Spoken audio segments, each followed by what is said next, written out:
Hey everyone, I'm Ultraviolent4 and this is a new playthrough of Dungeon Crawl Stone Soup. It's been a little while. Hope the withdrawals weren't too bad for some of you more addicted viewers. The reason for the delay, of course, was the .22 release tournament. It was a lot of fun actually. So the team I was playing in ended up coming in first place, which I'm very proud about, and individually I placed 7th. It's not quite as high as I could have placed, but I knew coming into this that I wasn't going to have enough time to be pushing for a top 3 place. So overall, I'm quite happy with how things turned out.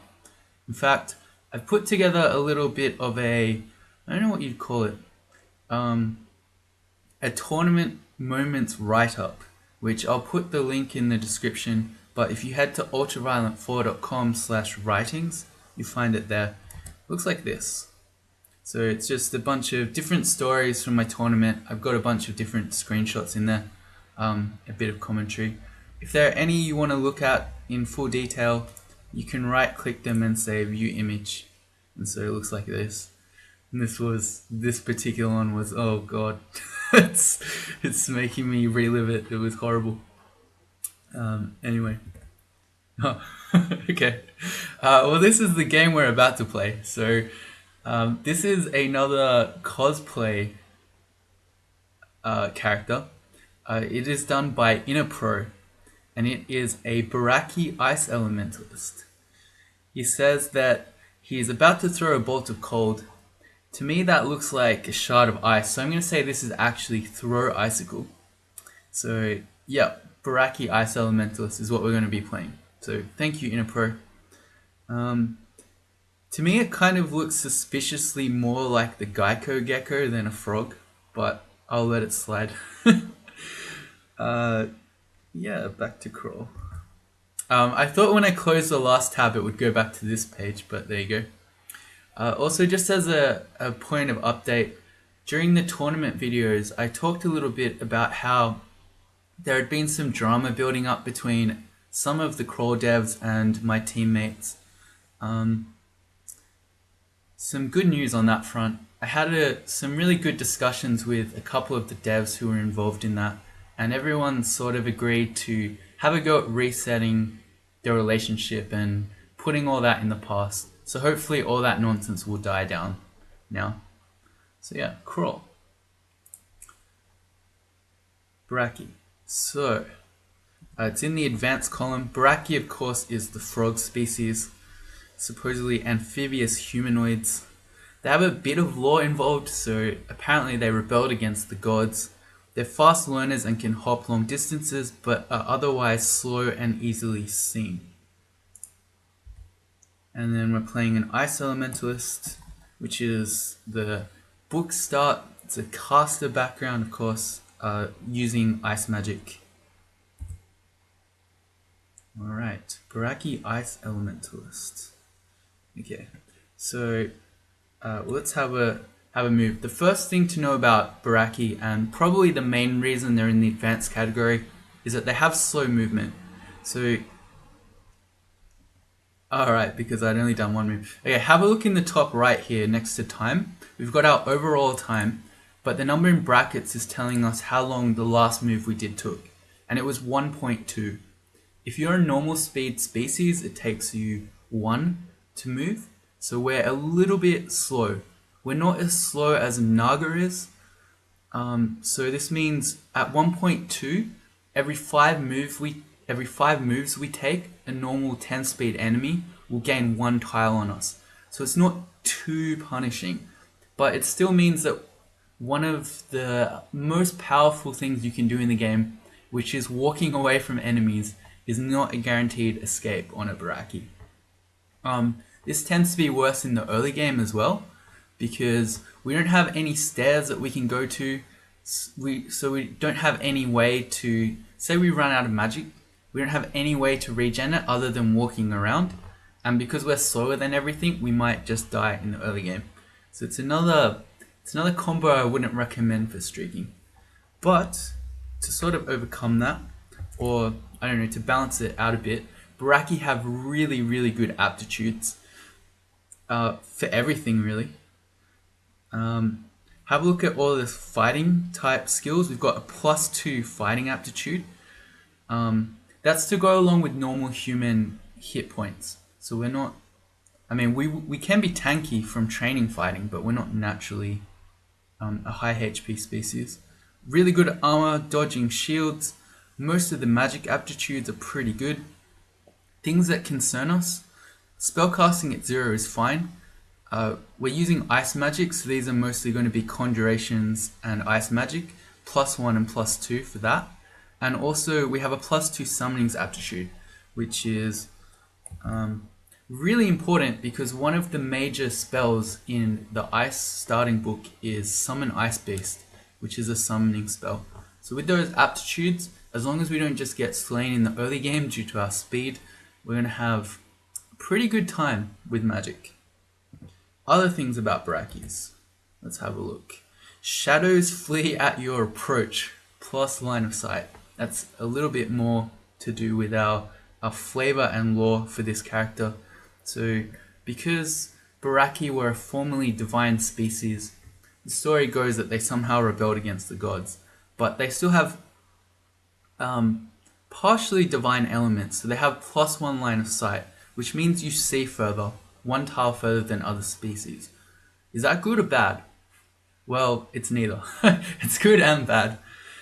The reason that it's good is that if you're using ranged things to kill enemies, you can shoot them earlier.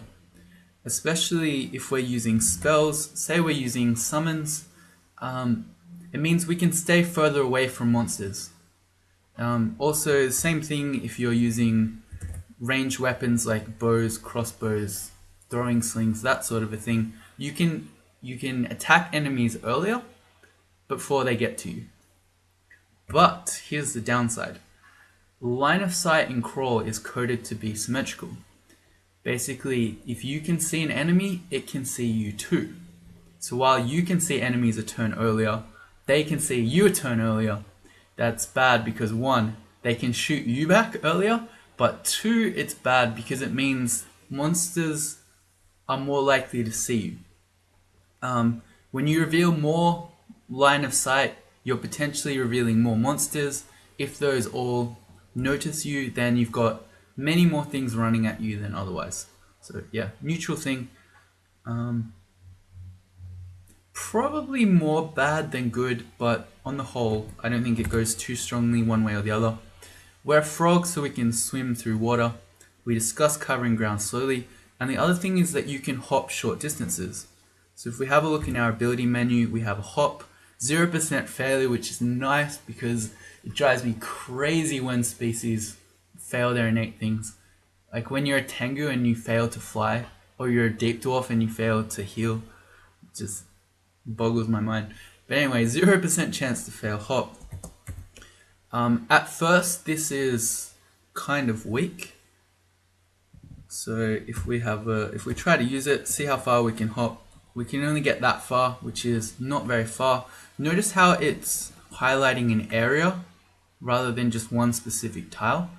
It's because the hop isn't exactly accurate. So you can land anywhere within that whole highlighted area, which means we might only go 2, or we might go 1, 2, 3, 4, 5, 6 tiles.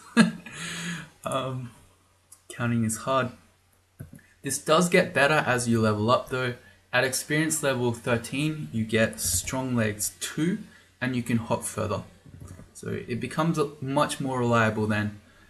I don't think it helps too much, at least on D1, because, well, we discussed how it's potentially only short distance, but it's only going to be a temporary respite from things. Once you get to D2 at least, you can use hop to hop back to stairs and get away, but on D1 we don't really have anywhere to go. So unless we manage to hop, say, maybe back to a door and shut it on something like a jackal or something like that, yeah, it's not going to help us too much. We'll get better later though. And I think, was there something else I wanted to mention? I don't think so. So let's have a look at our skills. Let's have a look at our level 1 spell actually. I think Ice Elementalist is a reasonably strong background to start the game, and part of that is freeze. It's kind of a funny spell because you can only use it on adjacent monsters, but the really great thing about it is that it can never miss. So it's very reliable at killing things in the early game. It's especially good against adders, not only because they can't use their evasion against you, but also because they're cold-blooded, you can slow them. So that's great. As you level up, you can start getting some more range with Throw Frost and Throw Icicle, and then I talked about Summon Ice Beast, which is great. Ozakubo's armor is an interesting one. So the way that it works now is that you get an AC bonus, but you lose it as soon as you move. Now I'm pretty sure that hopping does not count as moving. So we can test this later, but I'm pretty sure that we can use Ozakubos and hop. Yes, okay, that I do remember the other thing I wanted to mention. With hop, when you use it, there's a cooldown. So I'm not going to use it now because then I'll put it on cooldown, and who knows, maybe there's a null around the corner or something. But what happens is you get a minus hop status, and if you spend time not moving, it will eventually go away. And by not moving, you can cast spells, you can attack with weapons, but as long as you're not physically moving, it will eventually go. But that means that you can't just chain hops together, so you can't just go boing, boing, boing, and get away from something. You can only usually use one or maybe two if it's a really drawn out fight. Hey, that's it. I really want to say let's hop to it, but I'm pretty sure I said exactly that the last time we played a frog play. So I won't say it. I cheated, I did say it. Alright, let's play. Okay, so we're going to be manually exploring. Our early game's really dangerous for most characters, especially caster backgrounds, and especially for a slow moving Barachi. I just realized we haven't done our skills. Let's do that first before we play. But we really need to be careful in the early game. If we meet something like a Jackal pack, we're only going to have 3 magic points. There could be 5 Jackals together. Having 3 freezes is great, but then you're out and then you probably just die. So need to be very careful with where we move. Let's do our skills first. Okay, so our ice magic is effectively our weapon, so we're going to want to focus that. Spellcasting gives us more magic points, we do want that too. I'm going to turn off stealth.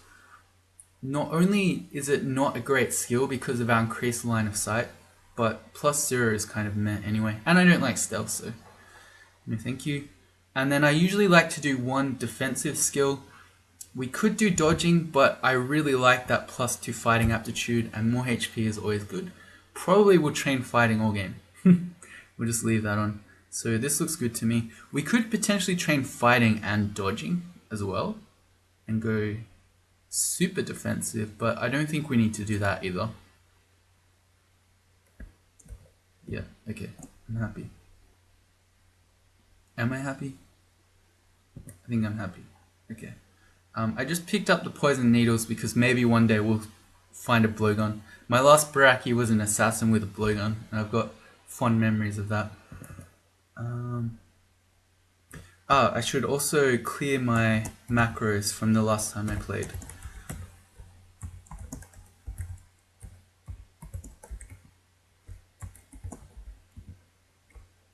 Apparently I had a lot of them. Okay, we're good. Alright, the command for macros is tilde, which is shift and the key under escape. So a really good macro that we can set up right now is to use freeze on an enemy that's adjacent to us, which is ZAF. You can use either F or dot to confirm targeting on some sort of spell. So that's what that is going to do. And I think actually what I would like to do here is open these doors. Because a lot of... Oh nice, we found it downstairs. Okay, so in an absolute panic now, we could potentially hop and go down to D2. I hope it doesn't come to that, but who knows. But the point I was making is a lot of early game monsters cannot open doors. So being able to close doors on them is a really useful tool, and especially for our slow moving character. Okay, this looks like it's probably the exit through here. We've got sort of a path channeled through the lava. I'm going to test the other side first though. Okay, these are all empty. Oh, this has deep water. Okay, this is a great find. We can walk through the deep water as a frog, whereas I'm trying to think what on D1 could follow us. Not a lot. I think giant geckos can cling onto walls, so they could. They're the little snake guys, the ones that constrict you. Whose names I can't remember right now. They can also swim. But most can't follow us. Say we find a jackal pack, we can retreat across the deep water. Say we find even a D1 halberd knoll, we could retreat back across the water. So this is great. I'm going to hang out on this side. And I'm glad I came over from the lava side to the water side, because this is an amazing find for us. I'm not going to say we have successfully cleared D1 because we're still slow. So we'd have to get back here, but this makes me feel much more confident starting this.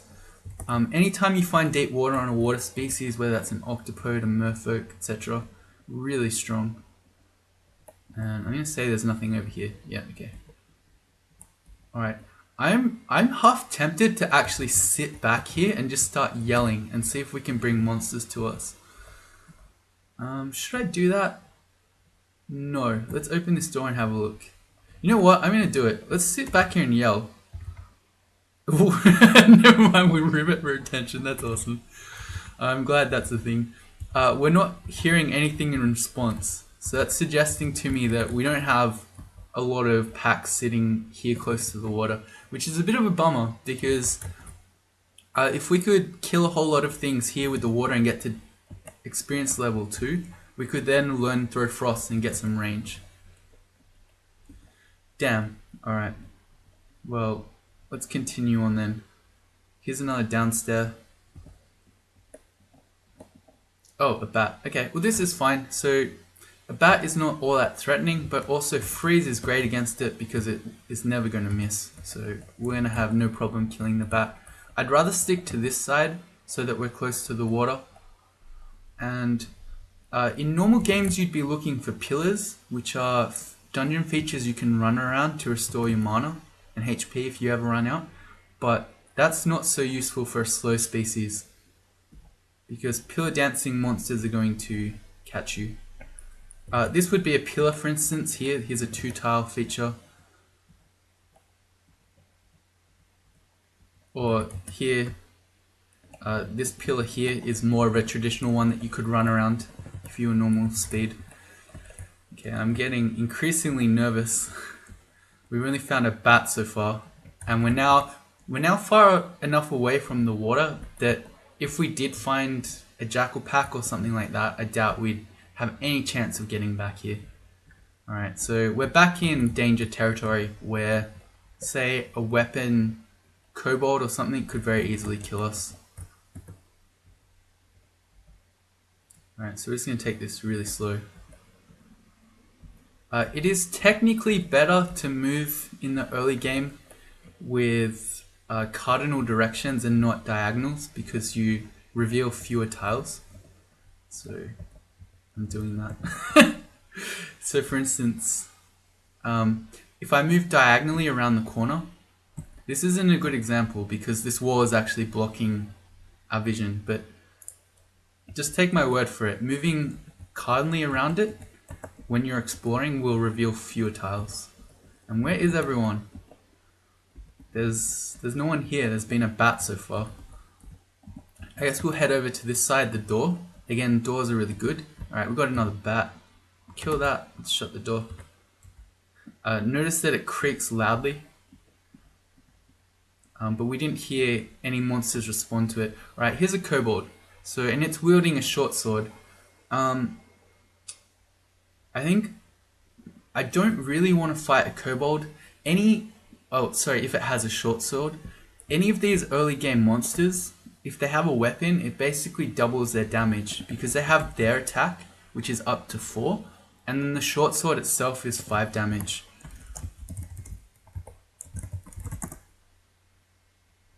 6 damage. So he can go from 4 damage to 10 just because he has a weapon. So I really hope that he doesn't see us. He has, unfortunately.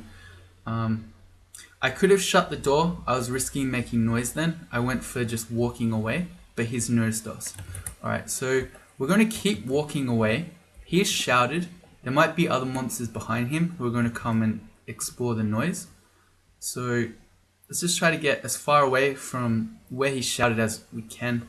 We don't have any range at all. We don't have any stones. We can't throw anything. So we're just going to walk away and wait for him to catch us.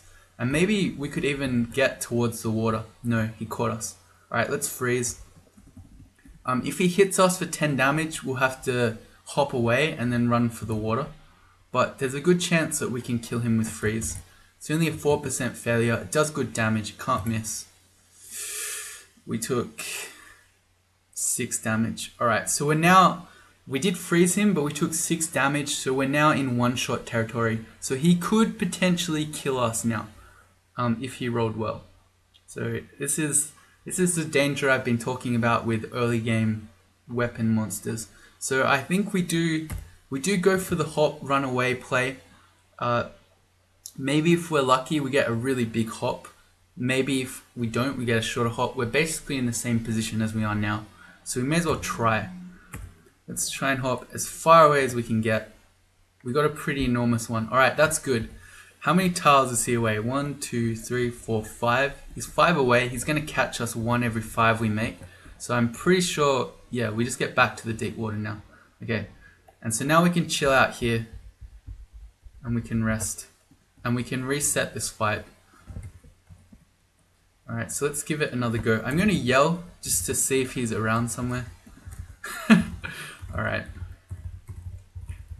But you saw there how much stronger the deep water makes this character. Because if we didn't have that, we were then in one-shot territory and we're slow, so we could never ever run away from him otherwise. We did hear the shout. He's around here somewhere.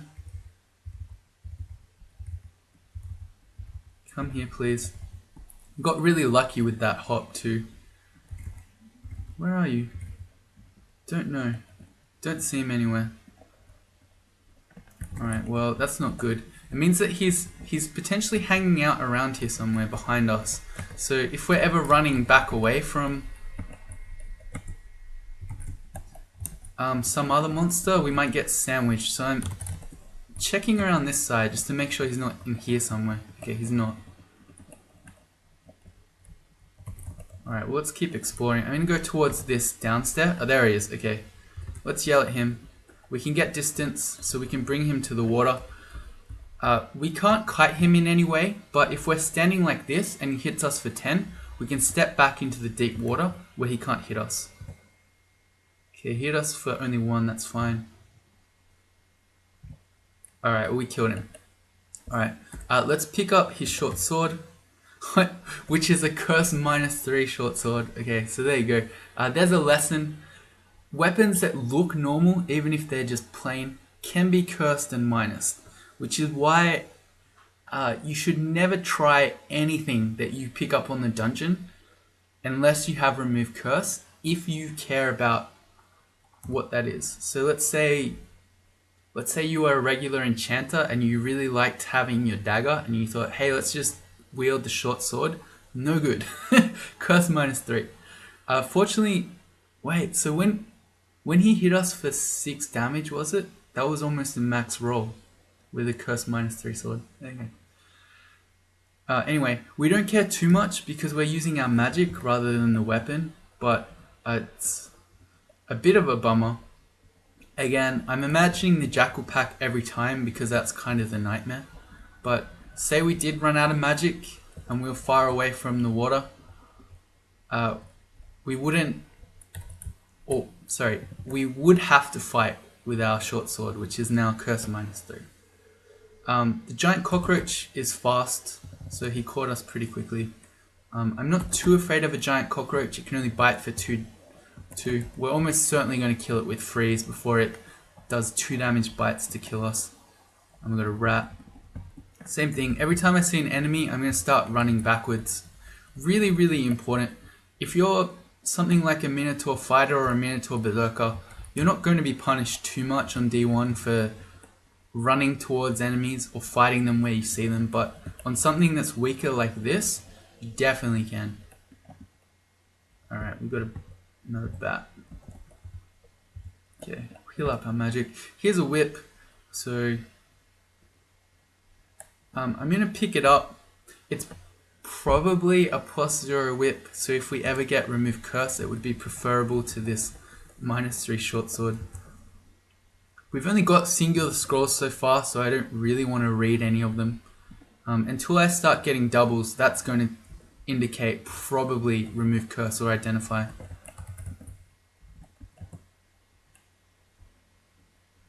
Alright, we are super far away now. There is no way we ever make it back to the water now. If we could get to D2, that would be nice. We're nearly there, 90% experience. A leopard gecko, they're pretty nasty. They're fast. They bite for up to 5. But they're slow-blooded, so they will be slowed by freeze. I kind of want to shout, but I also kind of don't want to shout. I'm going to shout back here. Because I do want the leopard gecko to come to us, because it will probably get us to experience level 2. But I don't want to be shouting here next to the unknown. Alright, so same play as the kobold. We're going to start fighting it. If we take a lot of damage, we'll hop back and then run for the water. Okay, so we slowed it there. So yeah, I think we should be fine. We've got one more magic point. Hop doesn't take any magic. Just thought I'd check that just to make sure. It indeed does not. Alright, experience level 2. So now we have access to throw frost. Let's memorize that immediately. This gives us some range.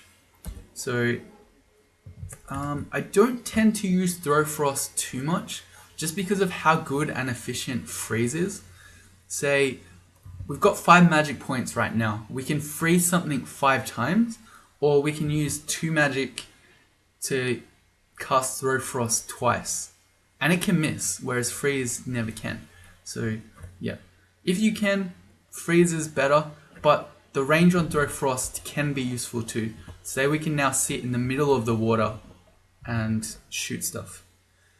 It was on X. I'm going to make another macro that does ZXF, which is going to throw frost at things. And note as well that throw frost is a conjuration, so there's some argument to be made here for turning on conjuration skill. It's a +1 aptitude. It's still really good. Do we care? Probably not. I think I just want to keep going with freeze for now. We almost certainly will do more conjurations in the future, but I'm happy for right now. We'll get this amulet. I'm not going to put this on now, or maybe I should. Okay, so the worst amulets that we could get right now would be harm, which wouldn't matter too much because we just take it off. The one that usually just absolutely destroys you in the early game is a cursed amulet of inaccuracy, but freeze can't miss, so we don't really care if we're inaccurate, and there's some chance that this is, say, a +6 reflection amulet. Okay, special circumstances here due to freeze not missing. Any other character, I would say do not dare putting on an amulet or any jewelry really if you're in the early game and you have no remove curse, but I'm going to do it here. It's magic regen. Oh, okay, so this is an amazing find for us this early. Having the extra magic regen means that we don't run out of magic points as readily. So we can freeze stuff forever, or we could maybe even use throw frost a bit, which is nice. Okay, Goblin is asleep still, which means if we throw frost at him, it won't miss. That's a cool tip if you didn't know it. Sleeping monsters will always be hit by projectiles. I think that's true. Pretty sure that's true. And because we just found the magic regen amulet, I'm not so afraid of just throwing a frost at him. and wasting our magic points. So that's nice. I see here also that we get some stones. So now we can throw those to get the attention of monsters without having to use our magic. Oh, here's the jackal pack. There was only one on his own. Let's head back out to the door to rest. I'm just going to go the other way. We're a bit stronger now that we've got magic regen and we're level 2, but I still don't really want to fight a jackal pack if I can help it. Same thing, throw frost. Let's try the other door. Doing all the doors first because we can always shut them if need be. And alright, here are the jackals. Let's go to the door. We can maybe kill one with throw frost and then shut the door before the second one even gets to us. No, we cannot. Alright, and there's a good demonstration of why freeze is so much better than throw frost.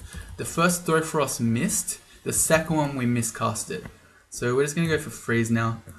We killed him. We do have one magic point back because we're getting our magic quickly, but the jackal hasn't stepped to the door yet. Much safer to just close it and then rest here to regen up again. And now we can fight him. Okay. I'm gonna throw the stone at the rat rather than waste our magic points on a throw frost. This kobold's throwing stones back at us. I'm just gonna start walking away. Back towards the known. And then when he finally catches us, we'll use freeze. That's a fine. Okay. So he shouted and we heard another shout. So it's telling us, yeah, there are multiple enemies here.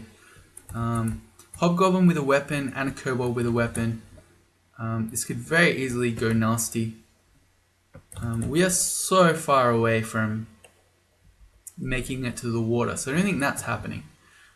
So I think we're basically just running. If we could kill this hobgoblin right now with the throw frost, due to the magic regen, I think we could get back to full magic points before the kobold hits us or catches up. So I'm going to try that. Okay, we got him. Now we're running. Alright, and the kobold's even going to throw stones at us. So that gives us even more space. Alright, we're fine. I should not have run here actually, I dead-ended myself. You should pay attention to where you're walking, that was bad of me.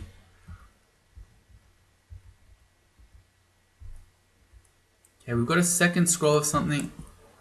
We may as well wait until the start of D2 and we'll read it here because there's a chance it's magic mapping. It's remove curse. Alright, nice. So we can drop the -3 short sword. Given the choice, I'd probably rather the regular short sword than the whip. Okay, that's fine. Okay, and here's a ring mail, which I'm half tempted about. So we're gonna pick that up. Let's see if we can get some food because we're near starving. So we can eat the rat. Alright, so this ring mail that we just picked up, it's heavier. So it's going to tank our evasion a bit. It's going to make our spells a little bit harder to cast. But it's also going to give us extra AC. I'm pretty sure ring mail you can still use with Ozakubo's armor.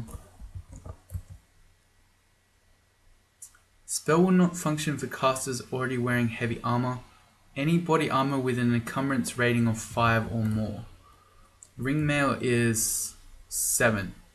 Okay, so Ozakubo's won't work with a ring mail. Okay, well, yeah, we're about to hit level 3 anyway. Do I care? Let's try the ring mail anyway for science. Again, it could be cursed, so I wouldn't necessarily recommend this unless you have removed curse already. But we're currently 2 AC, 12 evasion.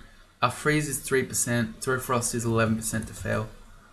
This goes to 5 and 10, and we are 10 and 28% to fail. So it makes throw frost much less reliable, but we have extra AC, and we won't be able to use Ozakubo's armor. I'm going to stick with the ropes, although that's not straightforward. I don't like Ozokubo as much anymore.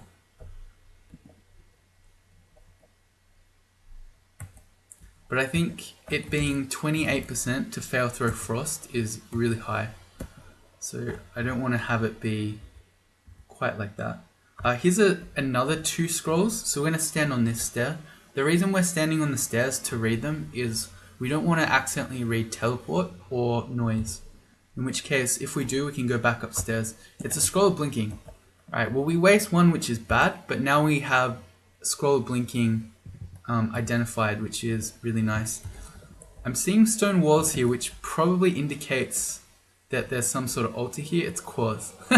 As much as I'd love to play a Barachi of Quaz, I don't think we're going to do that. Quaz works best with higher invocation species, and Barachi is pretty bad at invocations with -1. That's the whole other part of their lore, in that because they rebelled against the gods, now they're bad at doing stuff with gods. So yeah, not Quaz. We're starving. Alright, let's eat one of our 2 rations. So I'm going to throw the stone at the hobgoblin. When he's at full range, I can't use a throw frost. So I need to wait for him to get a little bit closer before we can try to hit him. See, it missed. Alright, that one killed him. We reached level 3. So what do we pick here? Basically, if you're a spellcaster, intelligence is always very useful for you. It gives you lower fail chances, it gives you more spell power, lower spell hunger. It's basically just great. If I have low strength spellcasters, I don't mind doing strength, but Barachi have pretty good stats, so we're already starting off with 9, so I'm happy to go int.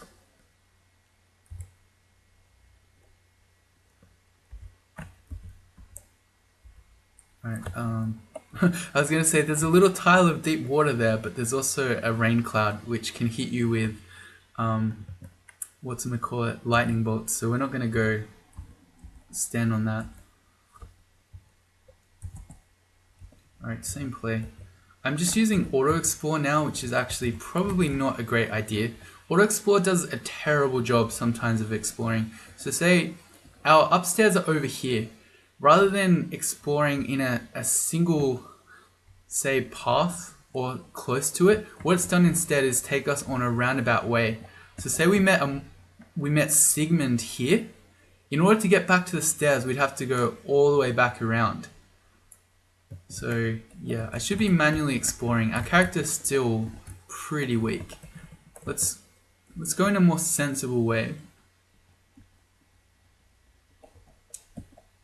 And you will note that we are seeing a lot of other plain robes, which we could try on for style. 2 reasons I won't do that. 1, they could be cursed and minus, but 2, this green robe I think is perfect for a frog. So I think maximum style points already achieved. Let's go this way. We'll explore in the area around this upstairs. And we got shafted.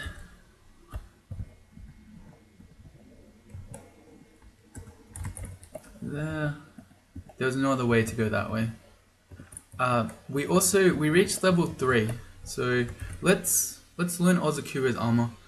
I don't know, it's 24% chance to fail it. We'd have to do charms to make it any good. I don't know.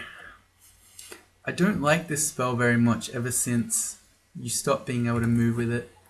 Although I do think the current iteration where now you're not slowed, it's just that it breaks when you move, is probably better. And it's worth using with Hop, okay. The downside though is that we really want our spell levels, because as soon as we reach level 4, we want to have Summon Ice Beast.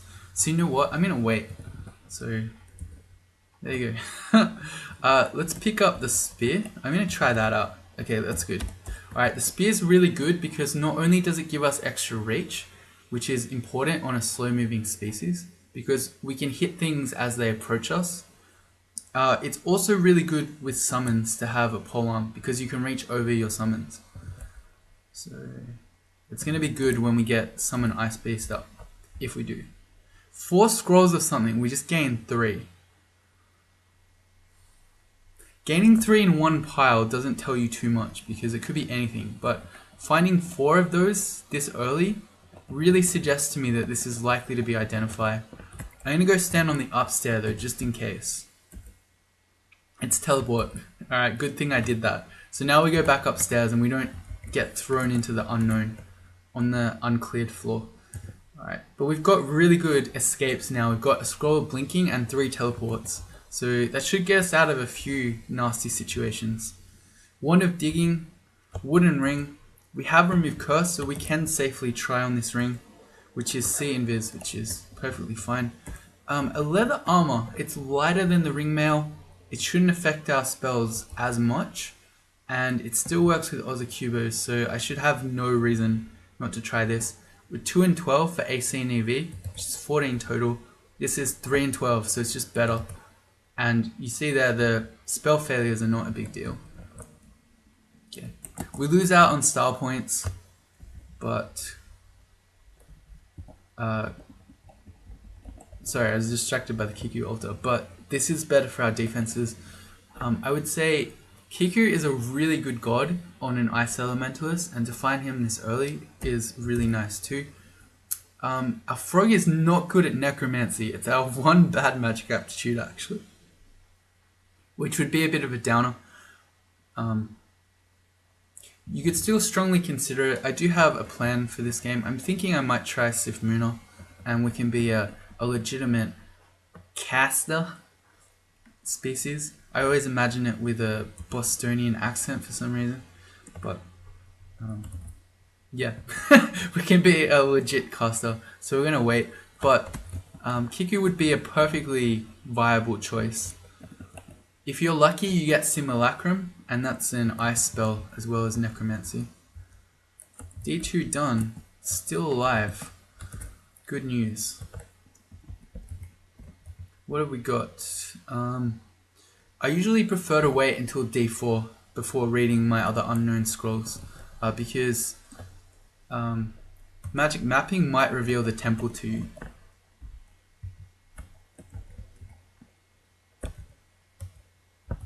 Alright. Ball python, that's the snake that can constrict you. Alright, we got a glimpse of stone walls over there, so we're going to head towards those, because they might have altars. Anytime in the early game you see stone walls, that should be triggering something in your mind to say, hey, maybe altars, it's Che. Alright, well we did Che last game. Alright, Orc with a flail. I'm backing up towards the stairs. I could hit him once with the spear here as he approaches, but I'd rather just get as close to the stairs as possible. And if he nails us with the flail, we could then hop back towards the stairs. Now that we've made it past D1, hop is actually a really powerful tool, because as long as the monster's not adjacent to you when you start going upstairs, it won't catch you. So say we're here, we're fighting the orc, we take half our HP in a really big attack, we can then hop back towards the stairs. Like this, we land perfectly on the stair, and then we go back up, and we can rest and reset the fight. And by doing that, we became hungry. Oh, okay, double nulls. Okay, so this is a really good time to have hop. Especially nulls this early are always nasty, especially when any of them have halberds. So 2 of them could hit us at once. The halberd null can do 9 damage plus the halberd itself, which is 19 damage, I think. 13, okay, not 19. Not quite as crazy. But we're talking about 22 damage total from that halberd null. So this halberd null can 2-shot us, and we also have the regular null attacking us as well. So I definitely don't want to be anywhere near him. So we're going to try to hop back towards the stairs. We can't see that tile, so I'm going to move once first, and then we're going to try to hop again. So if we're lucky, we get around the corner. Okay, not a bad hop, and we're just going to run for the stairs. Okay, well, we got 1 null with us, that's okay. Yeah, I think we can fight with freeze, that regular one. but we're going to want to go towards a different stair. If we go down and the halberd knoll is adjacent to the stair, we'll be stuck fighting him. Is that true? We could come up the stair and then hop back towards this upstair, or that one down there. But he could two-shot us. It's not worth the risk. We'll just go to another downstair and we'll test this out. In fact, I'm going to yell. Alright, so this is better. Because he'll never follow us up if he's not adjacent to us, and he's never going to want to be adjacent. Because he's going to want to attack us with the halberd. So what we can do here is attempt to kill him with throw frost, and if that doesn't work, we'll just go back upstairs. I don't want to step around because then we won't see him anymore. But he's out of range of throw frost. Alright, here we go. No, it's not good. It's not good. He's so nearly dead. He could two-shot us though. The problem is, see, I'm so tempted to throw the frost at him, but he could hit us for most of our HP on this throw frost if we don't kill him. And then we go, oh crap, okay, we better go upstairs. And then as we go upstairs, he can hit us again and kill us. So, as much as I would love to try to kill him here, it's really risky. I'm just going to go back up. And see exactly, we lost, that's exactly why right here. We just lost most of our HP on this one move. So say we threw the throw frost, we didn't kill him, or we missed, we would have just gone to 9, and I would have gone, oh crap, now we have to go back upstairs. And he could have killed us with a very, even below average roll. Yeah, okay, that's why you do not mess around with halberd knolls in the early game. Absolutely do not. That is how you lose your streak, which I haven't talked about, but we are on a streak right now. We have a 5-win streak going. So this, if we can manage it, would be game 6. Correct. Cool. An ooze, that's fine. You can freeze the ooze. Something that's also cool about freeze, which I haven't mentioned, is that it's partially irresistible. So it works not as well, but it kind of works even against monsters that are resistant to cold. How far away are we from the halberd? No, really far. He's in the complete other direction. Found here a cloak. Let's put that on. It's going to give us an extra AC to take us to 4.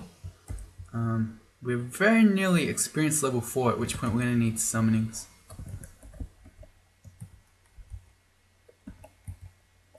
What is this guy doing? We just miscast throw frost twice in a row, 12%. So punished for the leather armor. But look how quickly our magic regen is. We very, very quickly go back up to full magic. Oh nice, this guy had a ring and a scroll. We're going to try the ring on. We have remove curse still. +3 evasion. Okay, that's making us more tanky.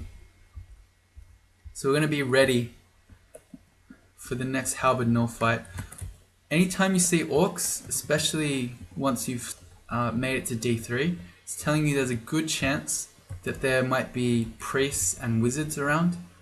We don't have any curing potions as far as we know, so we really don't want to mess with wizards. Confusion could straight up just kill us. So I'm going to stay away from the orc, which was down there. I'm going to head left. I want this scroll though. Okay, 2 scrolls of something. Good chance it's ID. Let's just go back to the upstairs to test. We've already found teleportation, but maybe it's noise. It is ID. Okay, so this lets us do the potion, which is mutation. Not very helpful for us in the early game. Curing or heal wounds would have been much nicer. And here's our first adder, which fortunately did not see us. Alright, so we're going to rest up here and reset. We reached level 4. We got a random point of strength, which brings us up to 10.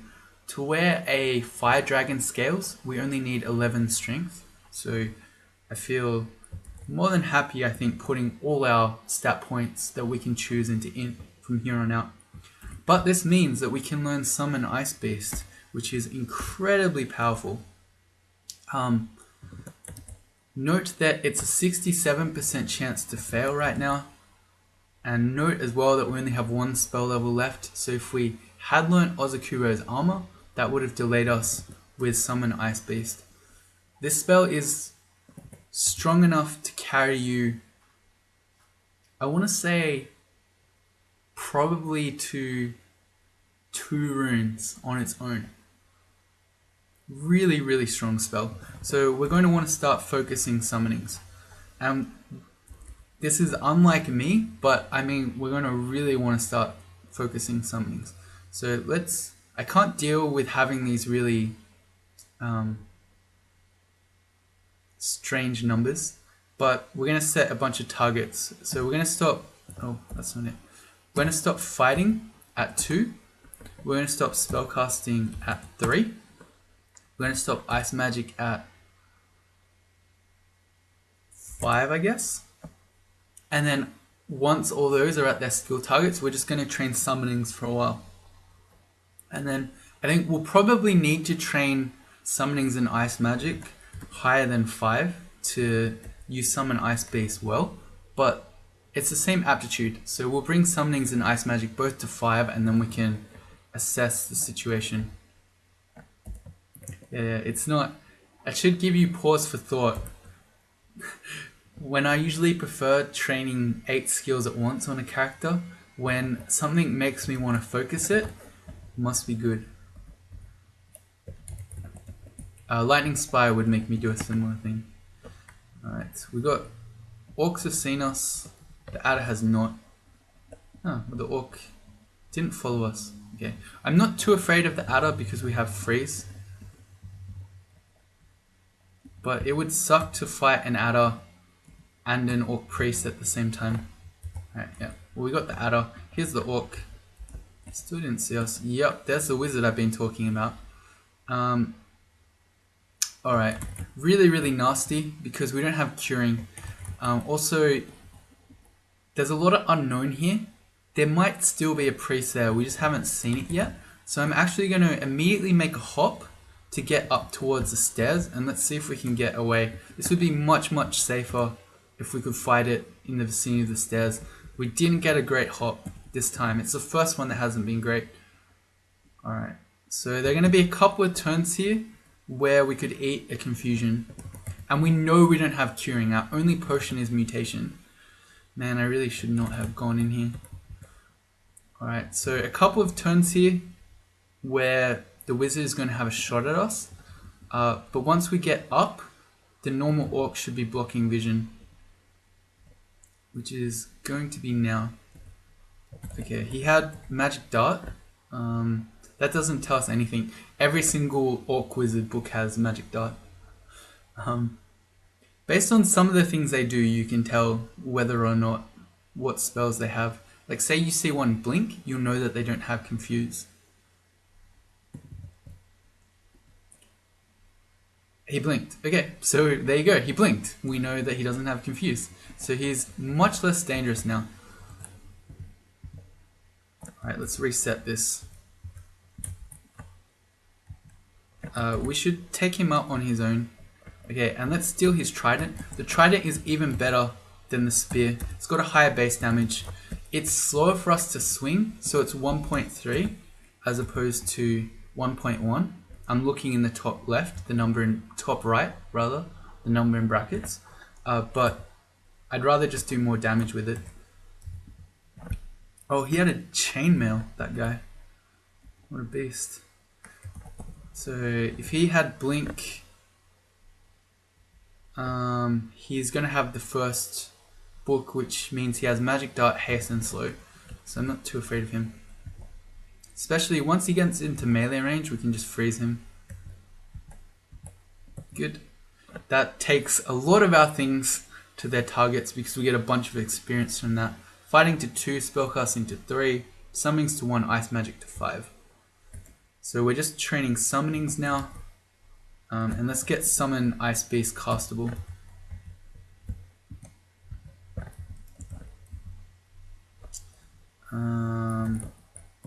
This looks like there should be altars around, but no, just a bunch of statues and a longsword.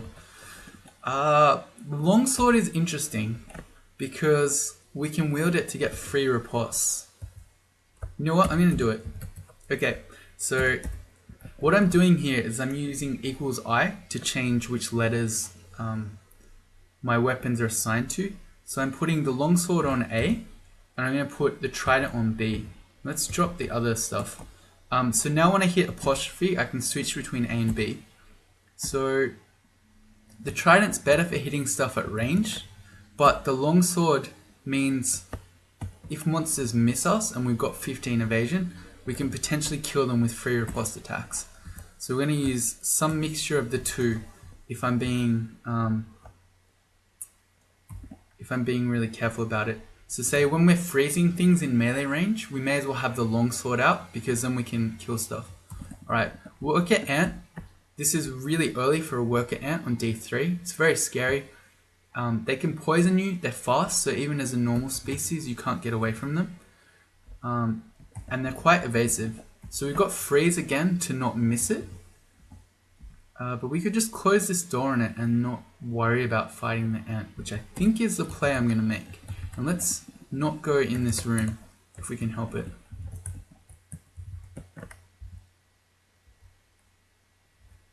Some of the doors were open, so the ant might escape. But, oh, we got more orcs again. Okay. Alright. I want to be... Wait, all the halberd gnolls were over here too, okay? I've got to be careful about where I'm walking. I'm getting a bit cocky, which is a good time to die. All the gnolls are over here to the right. We know there's an ant somewhere. There are probably more orc wizards and the like below us. Let's pull the sword out. Let's go this way instead. This guy's throwing tomahawks. And he had a might potion. Alright, so that guy was stacked. And he had a scroll or something. Let's pick up the tomahawks. And we're going to quiver those with Shift Q. They are better to throw than stones on enemies that haven't noticed us, because they're going to do more damage. Okay. Summon ice beast is down to 50%. Here come the gnolls again. Alright. We've got a bit more HP than the last time we did this, but still not enough to make this comfortable. So we're going to go upstairs now. Okay, we're going to kill that guy. We reached level 5, which is good. Gives us even more HP, but we're staying away from the halberd gnoll. Alright, worker ant's coming. This time we don't have a door to close on him, so we're going to fight. Let's pull out the longsword for riposte. And let's go for freeze. If we get really poisoned, we can blink away and try to, I don't know. We probably won't ever make it back to the door area, but we could maybe throw some more frost again. We kill it, it's fine. Did we get any riposte there? No. Oh. It's the thought that counts, right? Halberd gnoll again. He has seen us. We're not really in a good position. Right, our wand is a wand of digging. That doesn't help us much. I would love to be able to cast a summon ice beast. I mean, it's a 45% chance to fail right now. Most of the time it's going to work, but say it doesn't, we're going to lose 4 of our magic points, which is almost half our pool. And we're potentially going to get a really bad miscast. You can see it's in red. But this situation's really quite bad. We've got the halberd gnoll. We could now try to hop around him, but we're so far away from the stairs. I don't like it. So I'm gonna go for the summon ice beast play. If it fails, as long as we don't get a miscast that's too bad, it's probably okay. But if we do manage to land it, the ice beast probably just kills the halberd gnoll for us and solves the situation. So we're gonna make the risky play here. I'm a bit afraid. Let's go. We got it. Okay, amazing. So now we can reach over the ice beast. I'm gonna do that actually. Alright, good. Alright, so we got very lucky there. Part of that, I think, was, again, me being cocky. with the halberd all around, I'm just auto-exploring the floor rather than trying to get him between the stairs and that sort of thing. We've got 2 Kilgans saying hi. And I just noticed we're at 59 minutes, so I think maybe with that finale just there of finally taking the halberd down, we're going to call this episode a wrap. So if you join me in the next one, we'll continue trying to find either the temple or an altar of, I think probably Sif Muna is going to be the play. See you later.